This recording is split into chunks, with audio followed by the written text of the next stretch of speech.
பீகார் தேர்தலில் மகா கட்பந்தன் கூட்டணியில் இருந்த ஜார்க்கண்ட் முக்தி மோர்ச்சா கட்சி தனித்து போட்டியிடுவதாக அறிவித்துள்ளது. பீகாரில் ராஷ்டிரிய ஜனதாதளம் தலைமையில் மகா கட்பந்தன் என்ற பெயரில் இந்தியா கூட்டணி போட்டியிடுகிறது. மகா கட்பந்தன் கூட்டணியில் இருந்த ஜார்க்கண்ட் முக்தி மோர்ச்சா 6 தொகுதிகளில் தனித்து போட்டியிடுவதாக அறிவித்துள்ளது.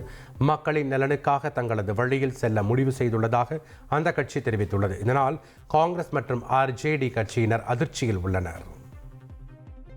நாகை மாவட்ட மீனவர்கள் ஆழ்கடல் பகுதிக்கு மீன்பிடிக்க செல்ல வேண்டாம் என மீன்வளத்துறை எச்சரிக்கை விடுத்துள்ளது. தென்கிழக்கு அரபிக்கடல் மற்றும் லட்சத்தீவு பகுதிகளில் காற்றழுத்த தாழ்வு பகுதி உருவாகியுள்ளது. இது மேற்கு வடமேற்கு திசையில் நகர்ந்து அடுத்த 36 மணி நேரத்தில் காற்றழுத்த தாழ்வு மண்டலமாக வலுப்பெறக்கூடும் என வானிலை ஆய்வு மையம் எச்சரித்துள்ளது. நாகை மாவட்டத்தில் உள்ள விசைப்படகு மற்றும் ஃபைபர் படகு மீனவர்கள் முதல் ஆழ்கடல் பகுதிக்கு மீன்பிடிக்க செல்ல வேண்டாம் என மீன்வளத்துறை எச்சரிக்கை விடுத்துள்ளது. ஏற்கனவே ஆழ்கடல் பகுதிக்கு மீன்பிடிக்க சென்றவர்கள் 21ஆம் தேதிக்குள் கரை திரும்பவும் அறிவுறுத்தப்பட்டுள்ளது. ஆழ்கடலில் மீன்பிடித்துக் கொண்டிருப்பவர்களுக்கு படகுகளின் உரிமையாளர்கள் தொலைபேசி வாக்கி டாக்கி மூலம் தகவல் தெரிவித்தனர்.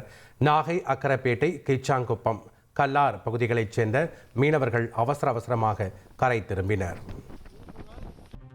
கரூர் வழக்கை விசாரித்த சென்னை உயர்நீதிமன்ற நீதிபதியை விமர்சித்ததாக கைது செய்யப்பட்ட ஓய்வு பெற்ற காவல்துறை அதிகாரி வரதராஜனுக்கு ஜாமீன் மறுக்கப்பட்டுள்ளது. கடந்த 7ஆம் தேதி கைது செய்யப்பட்ட வரதராஜனின் ஜாமீன் மனு நீதிபதி எஸ். கார்த்திகேயன் முன் விசாரணைக்கு வந்தது. கருத்து சுதந்திரம் என்ற பெயரில் நீதித்துறை மற்றும் அரசியல் தலைவர்களை விமர்சிப்பது அதிகரித்துள்ளதால் ஜாமீன் வழங்கக்கூடாது என காவல்துறை தரப்பில் எதிர்ப்பு தெரிவிக்கப்பட்டது. இதை ஏற்ற நீதிபதி வரதராஜனின் ஜாமீன் மனுவை தள்ளுபடி செய்தார். இனி செல்லும் இடமெல்லாம் செய்தி.